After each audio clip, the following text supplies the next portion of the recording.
Excel vous permet de mettre en relation des sources de données qui se trouvent dans un même fichier. Ces sources doivent avoir un champ commun à partir duquel vous allez établir les relations. Et vous pourrez ensuite créer des tableaux croisés qui utiliseront les données de chacune de ces sources, bien évidemment grâce à la relation que vous aurez établie. Vous devez donc, dans un fichier, regrouper toutes vos sources. C'est mon cas ici. Regardez, j'ai une source de données qui contient des lignes de facture.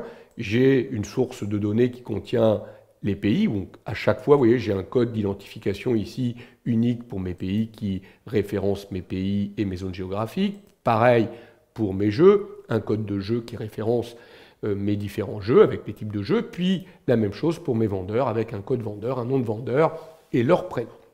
Dans ma source de données ici, de lignes de facture, si vous regardez bien, j'ai un code de jeu, mais je n'ai pas le nom du jeu, je n'ai pas le type de jeu. Donc si je veux sortir un tableau croisé dynamique sur le nom du jeu, je suis très embêté.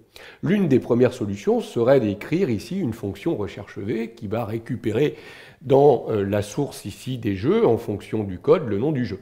Moi, je ne veux pas faire ça. Je veux établir des relations entre ces quatre sources sans avoir besoin d'écrire la fonction recherche V et pouvoir sortir mon tableau croisé dynamique. Vous voyez l'intérêt.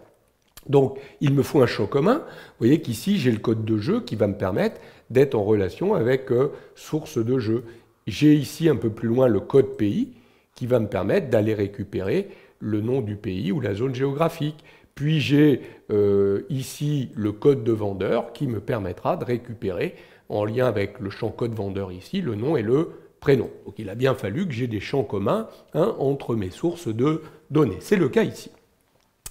Alors, première chose à faire, pour que ça fonctionne, cette notion de relation, vous devez déclarer vos sources de données comme étant des tableaux de données. Donc c'est ce que j'ai fait ici sur source vendeur, sur source jeu, sur source pays. Vous voyez, je le vois puisqu'il y a l'onglet création de tableau.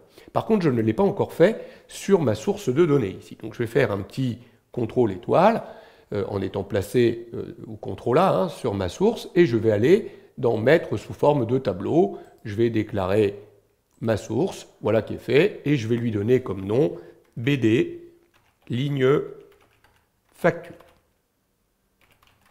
Voilà, c'est ma base de données des lignes facture. Je peux maintenant mettre en relation mes différentes sources de données. Pour cela, je vais aller dans l'onglet Données et utiliser le bouton Relations que vous trouvez là-haut dans le ruban. Je clique sur Relations, la boîte de dialogue Gérer les relations s'affiche, je clique le bouton Nouveau. Et je vais pouvoir ici mettre en place mes différentes relations. En fait, l'ensemble de mes tables, la table des pays, la table des jeux, la table des vendeurs, vont être en relation avec ma table ligne des factures. Je vais donc ici choisir ma table ligne de facture.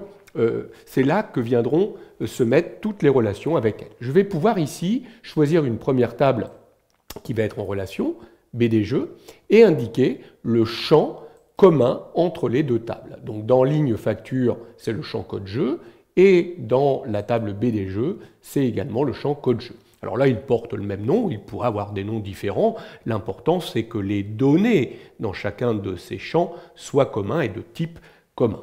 Donc en fait, je vais avoir une relation de 1 pour un jeu, dans la partie qui se trouve en bas, à plusieurs vers la ligne des factures. Un jeu va se retrouver dans plusieurs lignes de factures. C'est comme ça que vous devez comprendre cette relation, même si j'ai mis les éléments un peu inversés.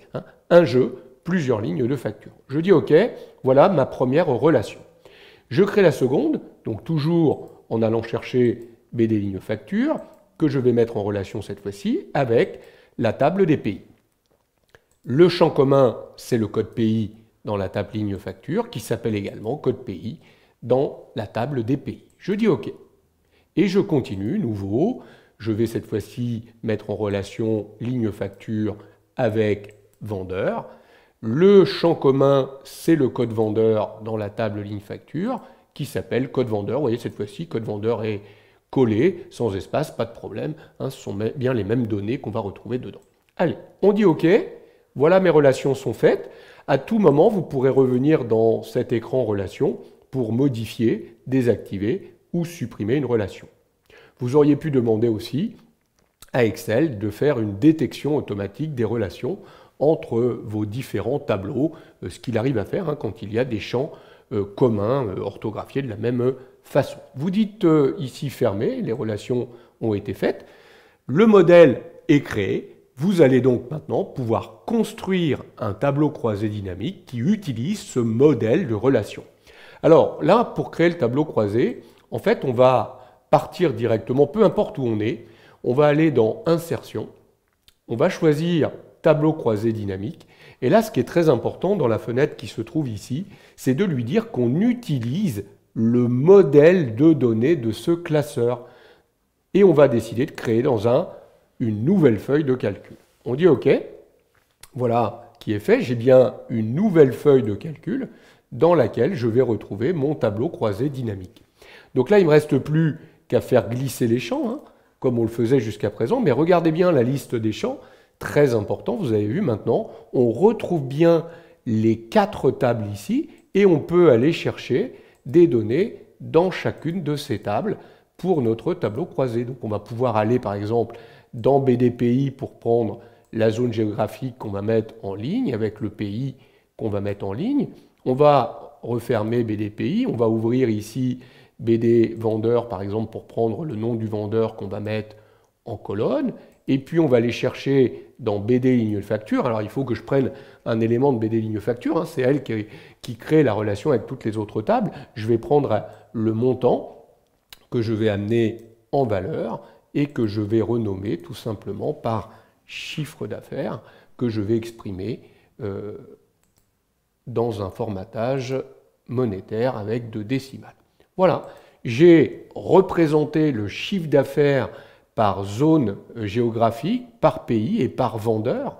Les valeurs ici ont été calculées. Il va chercher les données dans les 4 sources de données en utilisant la relation que vous avez mis en place. Alors, ces relations fonctionnent bien quand les sources de données sont dans un même fichier. Si vous avez besoin de mettre en relation des sources de données qui viennent d'horizons très différents, d'Excel, de bases de données Access, SQL Server, Oracle, de fichiers texte, il est possible de le faire dans Excel, mais là vous devrez utiliser l'outil Power Pivot qui est intégré à Excel. Mais Power Pivot demande de maîtriser un certain nombre de concepts. C'est une leçon, un cours, une formation complète à part entière si vous voulez maîtriser un outil comme Power Pivot.